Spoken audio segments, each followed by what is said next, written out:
Айрам Есенбековна, 53 жаштамын, Кызарт айылдын тургунумун. Кол өнөрчүлүк менен качантан бери иштейсиңер, эмне кылып жүрөсүңөр, ушунун баарын айтып койсоңор толугураак. Кол өнөрчүлүк менен ушу акыркы 10 жылдан бери алектенип келатам. Муну кичинемде апам үйрөткөн, апам раматылык болуп кетти. Ошо кичинемде жүн тытып, жипирип, кийиз жасап, ошо апамдан калган өнөр. Азыркы учурда ошо апамдын өнөрүн аркалап, айылдагы кыз келиндерге дагы ошолорду үйрөтүп, ушу акыркы 10 жылдан бери ошо үй бүлөлүк ошо бюджетимди дагы ошо жалаң шырдактын эмеси менен толуктап келем.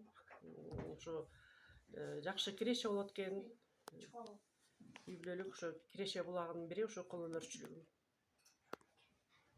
Муга калтыруу албетте жакшы. Ошо акыркы убакта айылдагы илгерки ошо кемпир кезектерде эле аз мындай сейрек кездешет азыр эми. Азыркы убакта ошо көп жасабай калышты да, ошонусу өкүндүрөт. Анан мен ошо өзүмдүн жекече оюм ошо жаш келиндерди, окуучу кыздарды ушундай кол өнөрчүлүккө тартып, үйрөтүп кетсекпи деген. Сиз канча кишини үйрөтүп атасыз? Учурда мен ошо 1-2 жыл мурун ошо мастер-класс көрсөтүп, неметип алектенчүмүн азыркы туристтерге, азыркы убакта ошо айылыбыздагы кыз келиндерге бир аз болсо да жумуш берип, анан ошо окуучу кыздарга.